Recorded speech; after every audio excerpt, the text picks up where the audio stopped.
Hi, this is Momita. I'm two times net qualified. So today we are going to learn the Building and Other Construction Workers Act 1996. So this one is a part 1 and we will complete within part 2. Okay, so let's begin.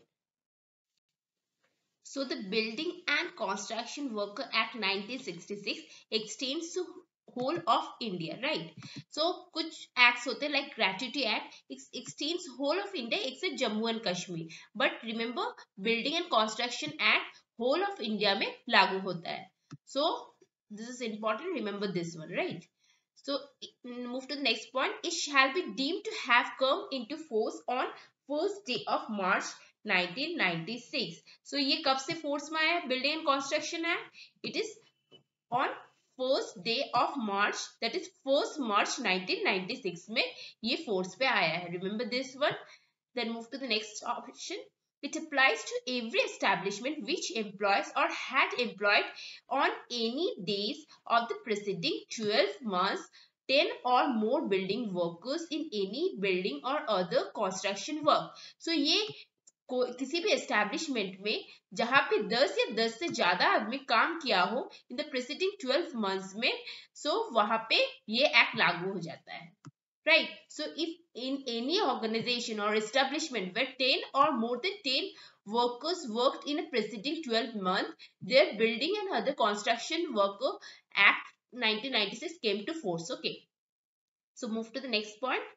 But does not include any building or other construction work to which the provision of the Factories Act 1948 और mines act 1952 apply. सो किसी भी establishment में अगर वहां पे factories act लागू है तो एंड माइंस एक्ट लागू है तो वहां पे ये एक्ट लागू नहीं होगा. So in any establishment where factories act 1948 or Mines Act 1952 already applied, there the Building and Other Construction Worker Act 1996 will not apply. Okay, so इससे तो हम ऐसे भी याद रख सकते हैं कि किसी भी एस्टेब्लिशमेंट में अगर कुछ भी माइंस हो माइंस एक्ट कहाँ पे लागू होगा कोई माइंस होगा तो वहीं पे लागू होगा एंड फैक्ट्रीज एक्ट जहाँ पे फैक्ट्रीज है वहीं पे फैक्ट्रीज एक्ट लागू होगा. सो वहां पे बिल्डिंग एंड कंस्ट्रक्शन एक्ट नहीं लागू होगा. Building and construction act workers act कहाँ पे लागू होता है जनरली जहाँ पे कंस्ट्रक्शन से रिलेटेड या बिल्डिंग से रिलेटेड कुछ काम होता होगा. सो यहाँ पे क्या क्या इंपॉर्टेंट है रिमेम्बर के लिए कहाँ पे ये होल ऑफ इंडिया में लागू होता है. This is important to remember and it come to force on 1 March 1996 and ये कहाँ पे लागू होता है जहाँ पे 10 या 10 से ज्यादा आदमी किसी भी मतलब प्रेसिडिंग 12 मंथ्स में अगर काम किया हो तो वहां पे ये लागू हो जाता है राइट. एंड किसी भी ऑर्गेनाइजेशन में अगर पहले से factories act 1948 and mines act 1952 already applied वहां पे ये एक्ट लागू नहीं होता है. So remember this one. So guys, you can write down these points after pausing this video because ये आप लोगों को कहीं से भी नहीं मिलेगा. ये मैंने बहुत मतलब रिसर्च करके बहुत जगह से लेके किया है जो भी इम्पोर्टेंट है यूजीसी नेट के पर्सपेक्टिव में एंड मैंने जो इम्पोर्टेंट है उसे बोल्ड कर दिया है एंड रेड से मार्क किया है. So you can pause it and write it down. Okay, so move to the next slide. So building workers does not include any such person. तो यहाँ पे बोला गया है बिल्डिंग वर्कर्स किसे नहीं माना जाता है right. So who is employed mainly in managerial और एडमिनिस्ट्रेटिव कैपेसिटी या जो भी मैनेजरियल या एडमिनिस्ट्रेटिव कैपेसिटी में काम करते हैं उसे जनरली हम लोग क्या वर्कर नहीं मानते राइट. सो इसे यहाँ पे यही बोला गया है. और who is being employed in any supervisory capacity draws wages exceeding 1600 rupees. तो इसे भी याद रखना बहुत इंपॉर्टेंट है. 1600 रुपीज जो ड्रॉ करते हैं पर मेंशन मतलब पर मंथ जो ड्रॉ करते हैं कोई भी सुपरवाइजरी कैपेसिटी में काम करते हैं उसे वर्कर नहीं माना जाएगा according to this act right. So ये बहुत इंपॉर्टेंट है. तो इसे याद रखना 1600 रुपीज जो ड्रॉ करते हैं उसे बिल्डिंग वर्कर्स नहीं माना जाए. So move to the next slide. The advisory committee and expert committee. So according to this act there are two committees. One is advisory committee and another one is expert committee right. So advisory committee दो तरह का है इस act में. एक तो central advisory committee है and another one is state advisory committee. So let's see central advisory committee में कौन कौन आते हैं. So central advisory committee consist of a chairperson to be appointed by the central government. So याद रखना central advisory committee में जो chairperson है वो सेंट्रल गवर्नमेंट अपॉइंट करता है. जो इसके बाद हम लोग पढ़ेंगे स्टेट एडवाइजरी कमेटी, वहां पे जो चेयरपर्सन है वो स्टेट गवर्नमेंट अपॉइंट करता है. ये भी पूछा गया था नेट पे, so this one is important. And ये भी इम्पोर्टेंट है कि कौन कौन सा कमेटी है in this act. One is advisory committee, another one is expert committee, right. So again central advisory committee में क्या कौन कौन है. एक तो चेयरपर्सन है जो कि अपॉइंट करते हैं, सेंट्रल गवर्नमेंट अपॉइंट करते हैं. And after that 3 members of a parliament of whom 2 shall be elected by the house of the people. 3 members जिसे हाउस ऑफ द पीपल मतलब लोकसभा अपॉइंट करते हैं, इलेक्ट करते हैं, right. And 1 by council of state, और एक आदमी को काउंसिल ऑफ स्टेट इलेक्ट करते हैं. And the director general member ex officio, right. And remember this one also, director general, यहाँ पे director general होता है. and state advisory committee में क्या होता है, ex officio वहां पे होते हैं चीफ इंस्पेक्टर होते हैं, राइट. यहाँ पे डायरेक्टर जनरल होता है ex officio. so ये भी पूछा गया था, this is again important, that's why I marked in red. Remember this one. यहाँ पे एक्स ऑफिसर डायरेक्टर जनरल होता है, एंड जो स्टेट एडवाइजरी कमेटी जो बाद में पढ़ेंगे हम लोग, वो वहां पे होते हैं चीफ इंस्पेक्टर होता है एक्स ऑफिसर. एंड इसके अलावा क्या होता है, सच number of the members not exceeding 13 but not less than 9 as the central government nominated to the representative of employer and workers. और इसके अलावा क्या होता है, नॉट एक्सीडिंग 13 से ज्यादा नहीं, एंड नॉट लेस देन 9 से कम नहीं आदमी होते हैं जो कि नॉमिनेटेड होते हैं बाय सेंट्रल गवर्नमेंट, जो कि representative of employers and workers होते हैं, राइट. सो यहाँ पे ये भी याद रखना, ये भी इंपॉर्टेंट है. 9 to 13 के बीच में होते हैं, राइट, आदमी होते हैं. So move to the next slide. See, the state advisory committee shall consist of. See, यहाँ पे state advisory committee आ गया है. So as I told you, a chairperson to be appointed by the state government. State advisory committee में जो chairperson होता है वो state government appoint करते हैं, right? So yeah. Then move to the next point. 2 members of the state legislative to be elected for the state legislative member. So यहाँ पे 2 members रहते हैं state legislative के, right. And move to the next point.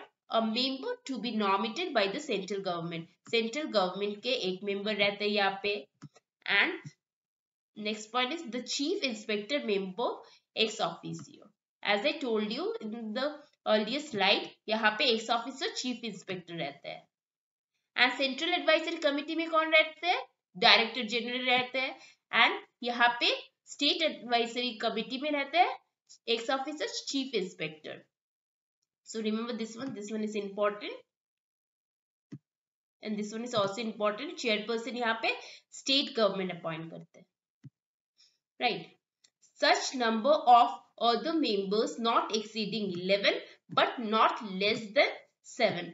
इसके अलावा यहाँ पे members कितने मेंबर्स रहते हैं, not exceeding 11 and not less than 7 रहता है, मतलब 7 से 11 के बीच मेंबर्स रहते हैं इसमें, right. So move to the next slide. So here comes expert committee. As we have completed advisory committee, next come expert committee. Okay. So according to this, the appropriate government मतलब central government या state government may constituted one or more expert committee. So appropriate government एक या एक से ज्यादा expert committee form कर सकता है, consisting of a person specially qualified in building and other construction. So ये जो members होते हैं expert committee के, वो लोग स्पेशली क्वालिफाइड होता है बिल्डिंग एंड कंस्ट्रक्शन वर्क का. Okay, for advising the government, ये क्या करते हैं, एडवाइस करते हैं गवर्नमेंट को किस लिए, for making rules under this act. ये जो मेंबर्स होते हैं एक्सपर्ट कमेटी के, ये एडवाइस करते हैं गवर्नमेंट को for making rules under this act, right. So move to the next point. The members of expert committee shall be paid fees and allowance. ये जो expert committee के members होते हैं उसे क्या दिया जाता है? fees and allowance दिया जाता है, fees दिया जाता है काम करने के लिए, like for advising the government, right, for making rules under this act, for attending meeting also of this committee as may be prescribed, provided that no fees or allowance shall be payable to a member who is an officer of a government. जो भी members of this expert committee होते हैं वो अगर पहले से किसी भी गवर्नमेंट ऑफिस में काम करते हैं या फिर यानी कॉर्पोरेट में काम करते हैं उसे ये फीस एंड अलाउंस नहीं दिया जाता, बिकॉज वो तो पहले से ही वो मेंबर्स तो पहले से ही ऑफिस गवर्नमेंट ऑफिस से एंड कॉर्पोरेट से फीस विड्रॉ करते हैं, so they will not provided any fees और allowances. Move to the next. So here comes appointment of a registering officer. The appropriate government may appoint such person being gazetted officer of government as it thinks fit to be the registering officer for the purpose of this act. So one second, yeah.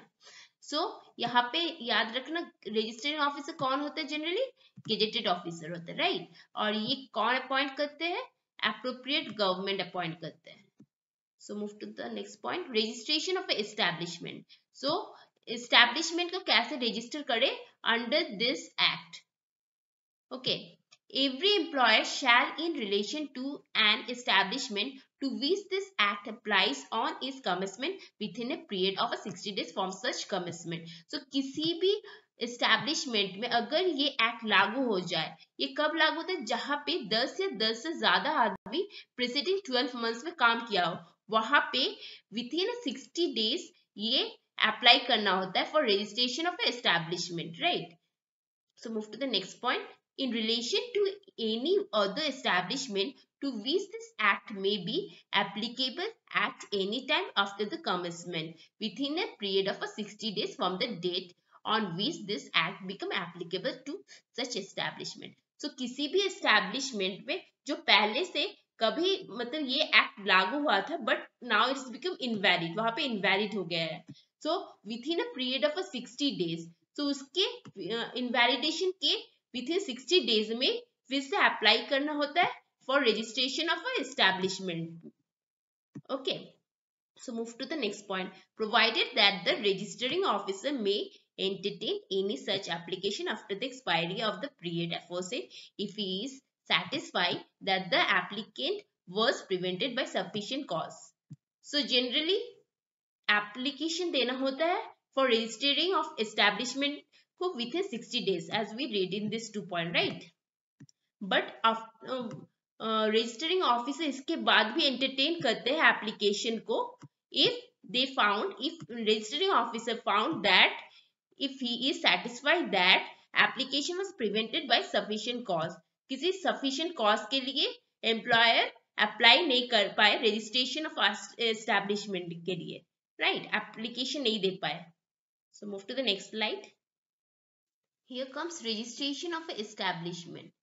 Every application under subsection 1 shall be in such form and shall contain such particulars as shall be accompanied by such fees as may be prescribed.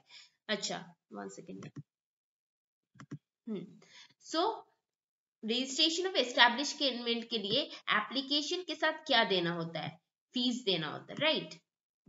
After the receipt of an application under subsection 1, the registering officer shall be registered.